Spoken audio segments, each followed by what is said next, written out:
J'étais impatient, bien sûr, de voir WandaVision, mais la série qui arrive, je l'attendais beaucoup plus, faut être honnête. Hello! Donc, le 19 mars sur Disney+, The Falcon and the Winter Soldier, le Faucon et Soldat d'hiver, débarque. On aura 6 épisodes, c'est pas beaucoup, mais ça évite un essoufflement sur le long terme, comme certaines séries ont pu le faire. Et c'est surtout que les épisodes, contrairement à WandaVision, on était sur un format sitcom, sauf pour la fin. Là, on est d'office sur un format de série normal, donc on sera sur du 40, 50 minutes, voire peut-être 1 heure.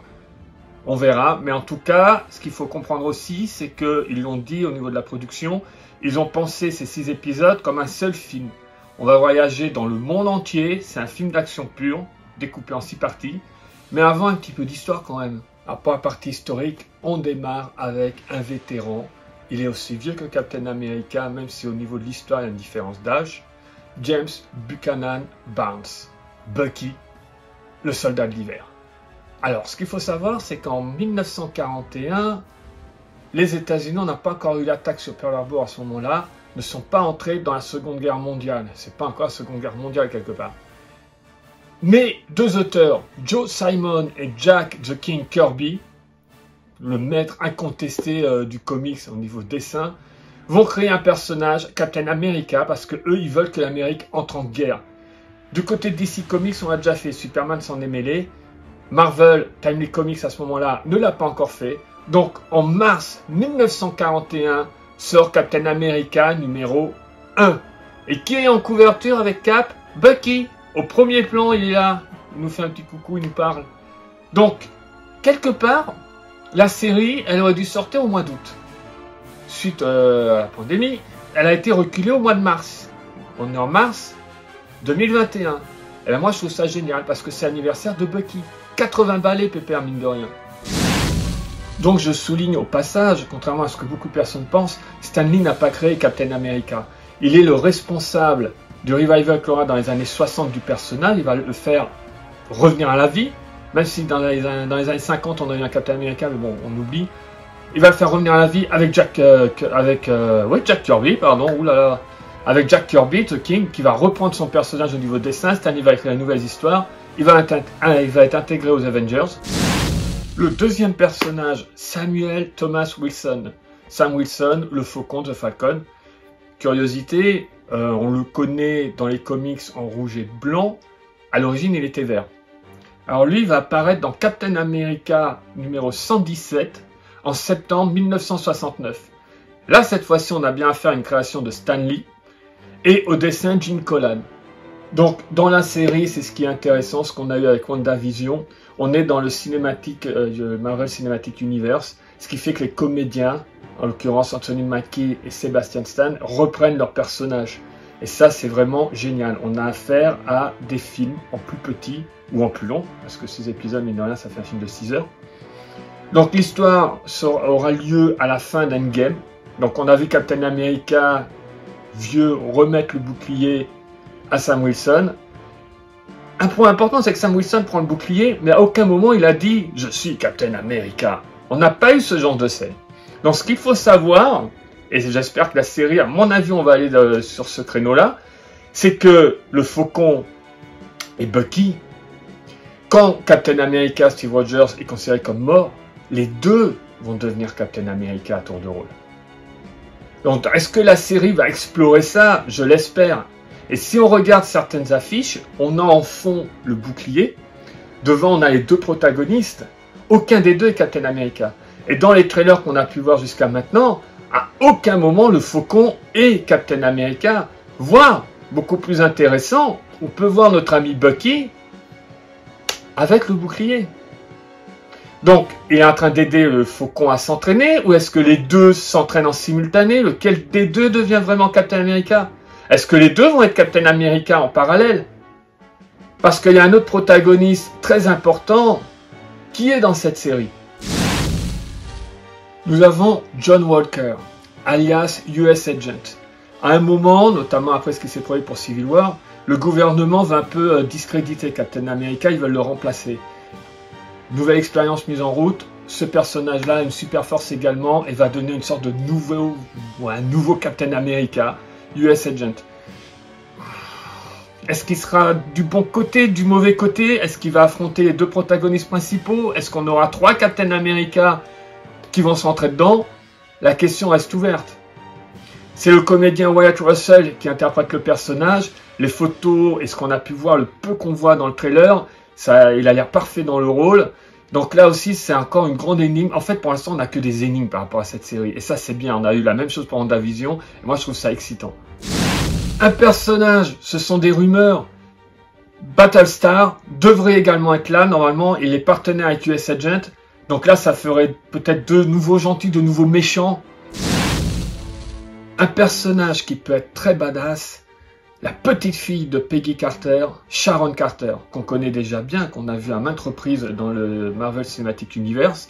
On sait qu'elle s'est rangée du côté de Captain, forcément, au moment de Civil War. Donc, elle est dans la série, elle va avoir un rôle sûrement très très important, on va sûrement la voir combattre, en tout cas moi j'espère. Et c'est intéressant quand on y pense quand même Steve Rogers, parce que ils ont flirté tous les deux à un moment donné, avant que lui reparte dans le passé avec la grand-mère. Donc la grand-mère, là. Bref, c'est un autre sujet ça. Et bien sûr, c'est Emily Van Camp qui reprend son personnage. Pareil, les personnages, les comédiens qu'on a vus dans les films sont dans la série. Je maintiens ça, c'est vraiment quelque chose de génial. Un acteur exceptionnel, Daniel Brühl, reprend son personnage d'Helmut Zemo. Donc on ne l'a pas encore vu avec sa cagoule. Cette fois-ci, regardez la photo. Moi j'adore. On le voit mettre dans le trailer, il met sa cagoule. Donc il y a aussi un passage très important où on le voit devant le monument aux victimes. Il tient les Avengers, les super-héros responsables de ça. C'était au moment de Ultron. Ce qui va ensuite enchaîner sur Civil War. Et lui, il le dit ouvertement. Il n'y a pas de place pour les super-héros sur Terre. Il les veut morts. Donc ça va sûrement être le grand méchant de la série. C'est même sûr, c'est pas que ça va sûrement être. Oui, c'est sûr, c'est lui le grand méchant de la série. Donc là, moi, j'attendais de le voir mettre sa cagoule. Et ben, je pense que là, ça y est, c'est bon, qu'on y est à fond dedans. À ne pas confondre avec Crâne Rouge, un autre personnage. Là, on n'est pas avec du nazisme. Hein, on est sur un autre registre. Il revient, j'aime énormément ce comédien, Don Cheadle, donc en War Machine. Alors attention, c'est les rumeurs, mais on sait, il a été sur le plateau, il devrait faire 1 voire 2 épisodes. Peut-être au début l'hommage à Captain America, on ne sait pas. Mais il aura sa propre série, il n'y a pas de date pour l'instant, Armor War, donc qui est un run intéressant dans les comics. Mais en tout cas, on sait qu'il sera également dans cette série. Ce ne sera pas le personnage, il n'aura pas un rôle incroyable. Mais c'est toujours un plaisir de le voir. Je me rappelle dans Agents of S.H.I.E.L.D., la première série, quand il y a Nick Fury, Samuel Jackson qui apparaît. Moi, ça m'a donné des frissons. Donc là, Don Cheadle en War Machine qui apparaît dans la série. Et puis ça compte bien dans l'univers. Ça, c'est top. En parlant de personnage qui revient, il a affronté Captain America, il s'est pris une tôle. Dans la vie, je suis pas tout à fait sûr, parce que c'est quand même le comédien Georges Saint-Pierre qui l'interprète. Batroc revient. Il a son costume qui est différent, bien sûr, c'est une adaptation par rapport à ce qu'on a au comics, qu'on n'avait pas encore vu avant. Donc là aussi, ils font fort. Là. Il y a une flopée de personnages dans la série. Sur quoi ça va développer? Est-ce qu'il y en a qui vont disparaître, qui vont complètement mourir? Je ne vais pas faire de spoiler, mais c'est chaud. Alors, un autre personnage intéressant, cette série m'a l'air de partir sur un bazar sans nom. C'est Isaiah Bradley. Qui est Isaiah Bradley? Il a aussi été victime, cobaye d'une expérience. Il a les mêmes capacités quasiment. Et il est noir. C'est Captain America noir. Black Captain America. Donc on est du bon côté, théoriquement. Maintenant on peut remanier le personnage. Donc si on prend Bucky, Falcon, US Agent, lui, qui devrait être là, ça nous en fait quand même potentiellement 4 Captain America. Donc là, c'est vraiment du lourd. Et cerise sur le gâteau, pareil, on est au niveau de la rumeur, mais j'ai envie d'y croire. Eli Bradley, le petit-fils d'Isaiah Bradley dans les comics, devrait être de la partie. Donc il est le leader des Young Avengers et The Patriot, donc on est dans la lignée de Captain America. J'aimerais bien d'ailleurs Young Avengers devenir une série dans le futur. Ça coulerait de source sur Disney+, des adolescents, des pouvoirs, ça colle tout ça. Donc normalement il y serait également, pareil je dis bien on est au niveau de la rumeur, et une fois de plus c'est au moment où je tourne, donc peut-être que quand la vidéo sera en ligne, des choses seront confirmées, ou des choses seront passées aux oubliettes des rumeurs, ou Même Marvel d'ailleurs, hein, je pense qu'ils s'amusent à faire circuler certains bruits de couloir qui ne sont pas du tout fondés.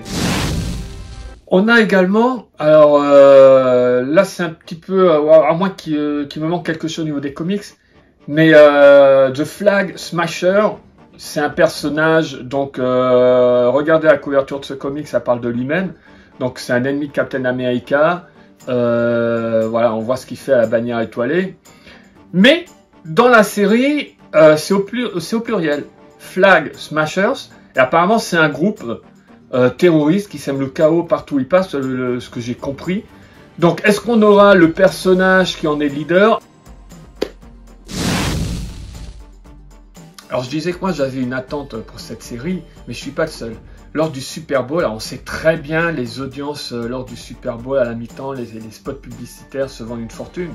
Mais le deuxième trailer pour cette série a été vu par plus de 125 millions de personnes en moins de 24 heures. Ce qui pour Disney+ représente un record. Donc on a bien compris, les enjeux de la série sont qui va être le prochain Captain America. Rien n'est définitif pour Sam Wilson The Falcon. Ils sont plusieurs, je pense, à s'aligner. Je répète, je l'ai déjà dit au début de la vidéo, mais Bucky et Sam Wilson ont tous les deux été Captain America, pas en même temps. Ce qui est important également, c'est que si on revoit tous les films, les deux personnages n'ont pas de temps de présence ensemble, ils ne se connaissent pas en soi. Donc là, ils vont se découvrir également, et on le voit bien dans les trailers, ils ont du mal à s'entendre. Il y a une espèce de conseillère, je ne sais pas pour qui elle travaille, pour le SHIELD ou un autre organisme, qui essaie de les faire communiquer entre eux en mode psy. Donc ils font de l'analyse aussi, ces super-héros. Donc les deux doivent se découvrir, les deux sont plus ou moins intéressés par le bouclier ou pas du tout. Sam Wilson a tendance à avoir un petit peu un retrait par rapport à ça, du moins ce qu'on en sait à l'heure actuelle. Quelle direction ça va prendre avec eux? On sait qu'on est dans un film d'action international. Ce qui est sûr, c'est que cette série est extrêmement importante pour la suite des événements, parce que je pense qu'à la fin des 6 épisodes, on aura un nouveau Captain America.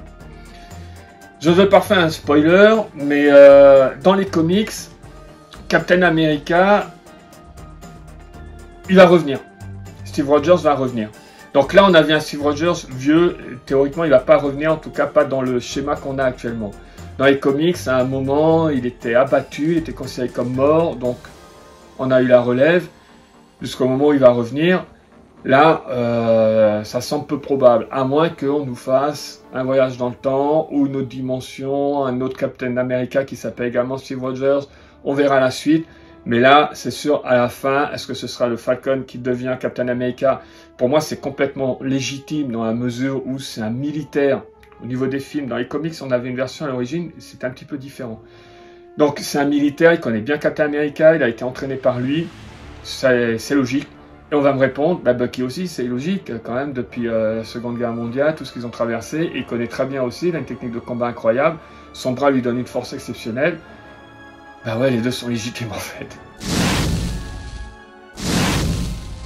Donc voilà, je ne vais pas m'étaler sur d'autres rumeurs, c'est ce qu'on sait au moment où je tourne. Je suis impatient de voir cette série, je suis quasiment sûr que ça va être une de mes séries préférées, en espérant qu'il n'y ait pas d'essoufflement.